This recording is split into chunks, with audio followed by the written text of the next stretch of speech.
Bienvenue dans le guide d'installation de roues WebWheel Products pour les systèmes de montage à 10 goujons avec guide de moyeu ou écrou à bride. Une installation appropriée est essentielle. Cela vous permet d'assurer une fiabilité, une durabilité et des performances optimales pour vos composants WebWheel Products. Cette vidéo vous montre la simplicité du travail à effectuer en quelques étapes seulement.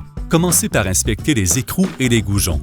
Assurez-vous qu'ils sont propres et exempts de peinture, saleté ou graisse. Vous pouvez utiliser une brosse métallique pour éliminer la rouille ou toute matière indésirable susceptible d'imposer une contrainte sur les écrous de roue. Si les filets de goujons ou d'écrous sont endommagés ou usés, remplacez-les. Si un goujon est cassé, remplacez-le, ainsi que chaque goujon qui lui est adjacent. Si 2 ou plusieurs goujons sont cassés, il faut remplacer tous les goujons. Utilisez uniquement les composants appropriés et appariés lors du montage de roues à disque. Les roues avec guide de moyeu à écrou à bride utilisent cet écrou à 2 pièces. Pour un système de montage avec guide de moyeu, n'utilisez pas des écrous bornes pour goujons guide ou cage de rotule. Ces types de fixations sont utilisés pour des systèmes de montage avec cage de rotule uniquement. Pour des directives supplémentaires sur l'entretien des fixations, veuillez vous référer à la pratique 656 recommandée par TMC sur l'entretien des fixations de moyeu et de roues à rayons. Vérifiez maintenant que la bride de fixation du moyeu n'est pas endommagée ou usée. Une règle droite peut être utilisée pour vérifier la planéité. Il ne doit pas y avoir d'espace visible entre la bride et la règle droite. Si un espace est visible, il faut remplacer le moyeu.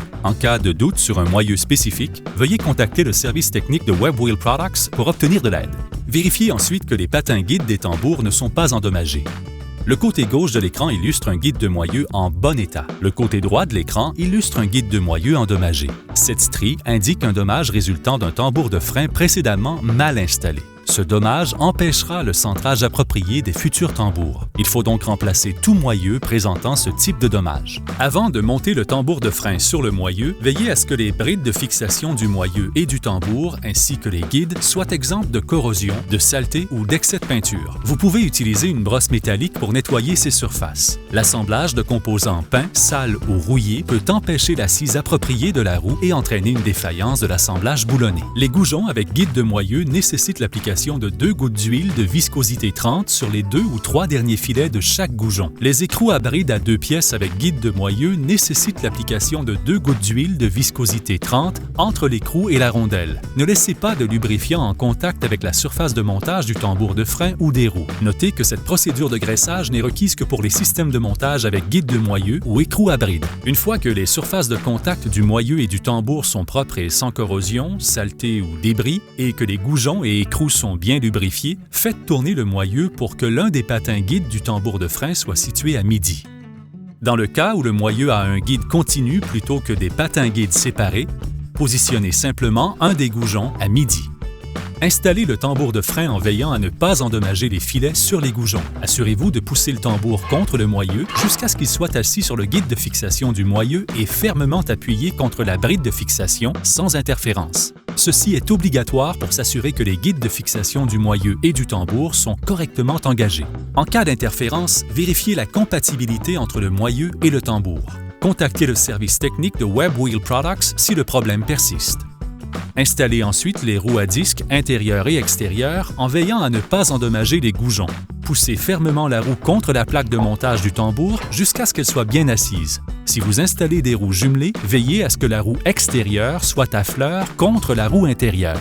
Une fois que le tambour de frein et les roues à disque sont bien montés sur le moyeu, serrez les écrous à bride à 2 pièces à la main sur les goujons situés à midi, puis à 6 heures.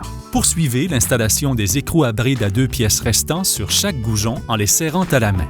Vérifiez que tous les écrous à bride à 2 pièces sont serrés à la main et que le patin de guide de tambour de frein sur le moyeu positionné à midi.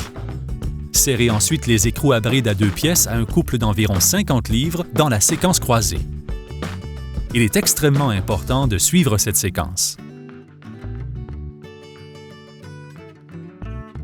Démarrez avec le goujon le plus proche de la position à midi. Poursuivez le serrage des écrous restants à 50 livres dans la séquence appropriée. Il est important de commencer avec le guide du moyeu situé à midi pour s'assurer que le tambour et la roue sont bien assis sur leurs guides respectifs.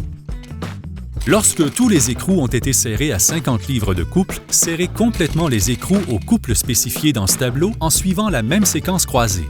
Le goujon aligné au guide de tambour de frein sur le moyeu doit rester positionné à midi tout au long de la séquence de serrage. Un couple approprié est important. Utilisez une clé dynamométrique calibrée pour contrôler le couple approprié sur chaque écrou. Un couple insuffisant peut entraîner une rupture de goujon et endommager les guides de roue. Un couple trop élevé peut imposer une contrainte excessive sur les goujons et endommager les filets.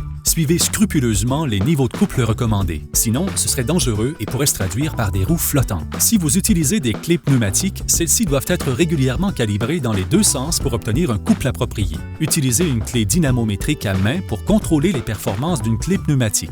Si les performances ne sont pas correctes, prenez les mesures d'ajustement nécessaires. Pour des directives complémentaires sur l'entretien d'une clé pneumatique, veuillez vous référer au guide TMC RP222 User's Guide to Wheels and Rims. Une fois que le couple est vérifié sur chaque goujon, assurez-vous que le tambour et les roues sont bien assis et installés sur le moyeu. Pour ce faire, inspectez visuellement les guides de moyeu pour s'assurer que tous les composants sont encastrés les uns dans les autres et centrés uniformément pour chaque guide de moyeu. Faites tourner l'ensemble pour vérifier qu'il n'y a pas d'irrégularité. Vous pouvez également vérifier que le tambour de frein est bien centré sur l'axe à l'aide d'un comparateur à cadran.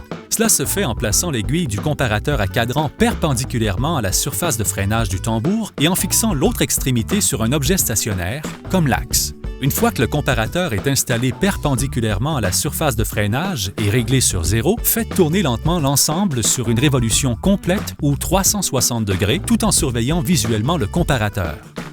Le faux rond total à l'indicateur, ou FRDI, ne doit pas excéder 20 millièmes d'un pouce. Si le FRDI dépasse cette valeur, démontez le tambour et les roues et répétez l'opération d'installation depuis le début.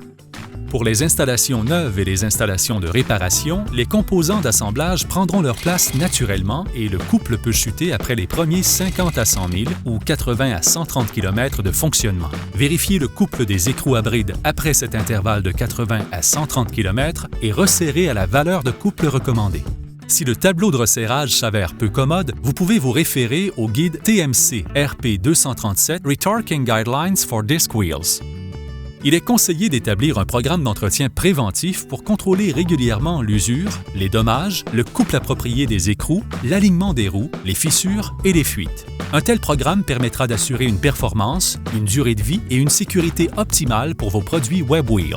Pour une liste complète des directives supplémentaires sur l'installation de roues, veuillez vous référer au guide TMC RP222 pour les roues et jantes intitulé User's Guide to Wheels and Rims.